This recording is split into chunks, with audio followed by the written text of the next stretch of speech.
Hey, what is good with y'all? It's your boy KAG, and today we're going to be talking about the Nintendo NX. Now, on yesterday, I released part 1 of this video, but I need to go ahead and release part 2 to explain why everything is the way it actually is. That way, y'all actually get an idea for what's really going on. Now, as a lot of y'all may not know, the Nintendo NX is a platform. It's not really one particular device. It's actually a platform that several devices actually go onto. Now, there is the Nintendo NX console and there's the Nintendo NX handheld. Now, which one do you think this one actually is? This one right here is actually the handheld version of the NX. Hence, this is why the actual device takes cartridges. Now, on top of that, as you all know, earlier this year there was another patent that was out with the elliptical design, which was the little guy with that was running on the hill, but he also was on a oval-shaped device, right? Now, this oval-shaped device is actually classified as the successor to the 3DS. Now, on top of that, this patent right here is actually filed after that patent was filed. And this patent actually takes implementations of the previous patent. However, what they actually are not actually showing you in this patent is the fact that this whole device actually is a screen. So if you were to look at it actually in its final form, it would look something like this. So you would actually have your two analog sticks, or should I say C-pads, and then you would have your A, B, X, and Y buttons as well as your D-pad, but the remainder of this device is actually a screen. So the screen would actually cover this whole entire device, rather than just the portion that you've seen previously, which was in this version. See, this version right here is actually giving you an explanation via the way of the 3DS, because the 3DS is in a similar form factor, but it's not exactly this form factor due to the speaker grills, which is actually why this patent is a little bit different.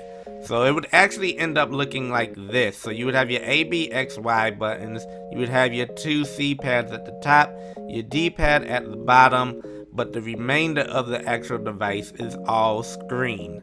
Now, granted, yes, there may actually be some, I guess, shoulder pads up there at the top, but I'm not exactly sure because it should probably end up being the scrolling ones, because that is patented by the same person.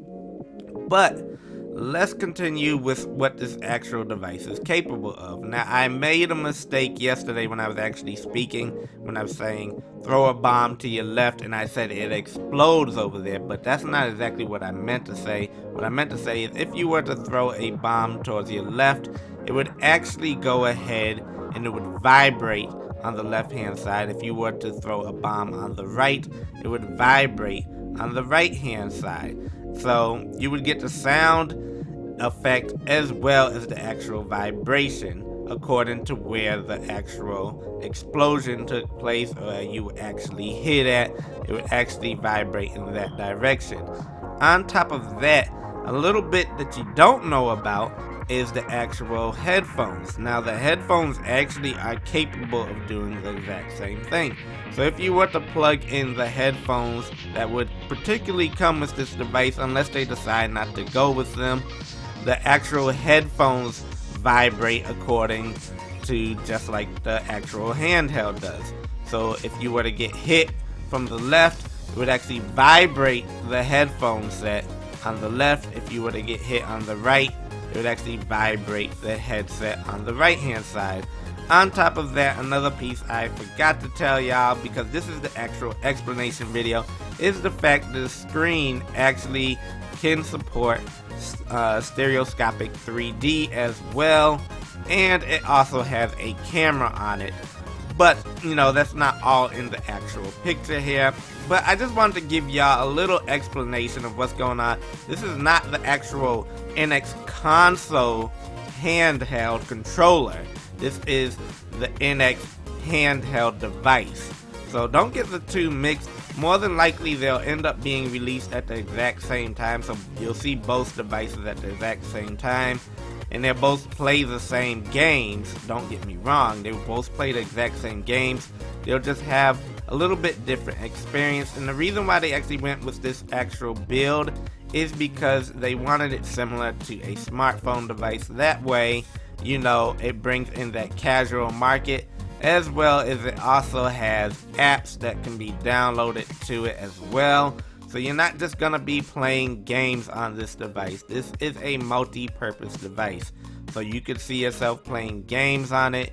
You could also be downloading apps like YouTube or Netflix, or possibly even like Twitter or Facebook, Snapchat, anybody. You know, this is a mobile type device. It's more on the mobile side. It's not just your regular 3DS or your Game Boy.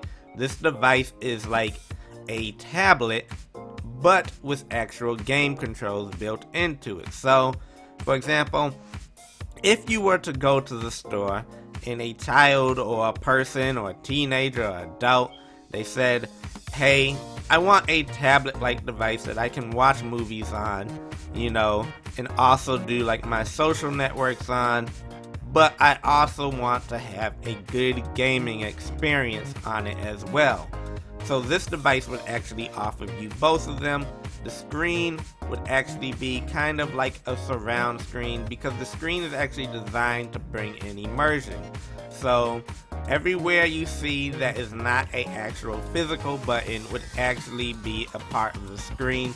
So for example, you could possibly see a tree up in the top right hand corner or in the bottom left hand corner. Any direction you look, there's a, you know, it's a screen. But you also have the buttons there that allow you to actually go ahead and play. But as well, it actually allows for them to actually put, you know, control information around the actual buttons. So for example, you could see maybe it would say the tilt, or it may say this is your sword and you can swing it to the right. You know, it would actually give you information around the actual physical buttons. So you have your screen, but you also have physical buttons that are implemented within the screen. Hence, this is why the previous patent actually says that there are at least one hole inside of the actual screen.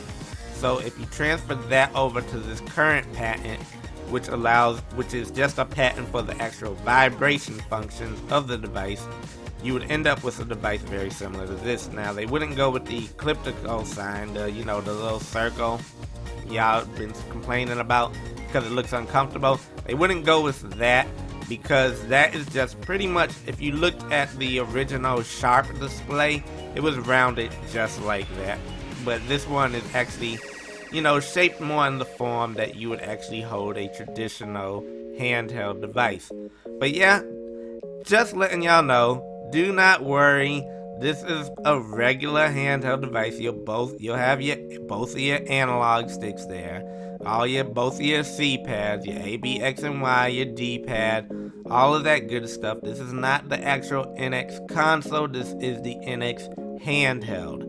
So I just wanted to clarify that, because a lot of people were saying, you know, this can't be the handheld. How else am I supposed to play Zelda? But yeah, you can play Zelda on this one. But anyways, that's all I wanted to say to y'all. Let me think. Am I missing anything? I don't believe I'm missing anything. Oh, yes, I am. Don't forget to click that subscribe button if you haven't already and you're new to this channel. And as always, don't forget to like this video, and I'll talk to y'all on another one. Peace.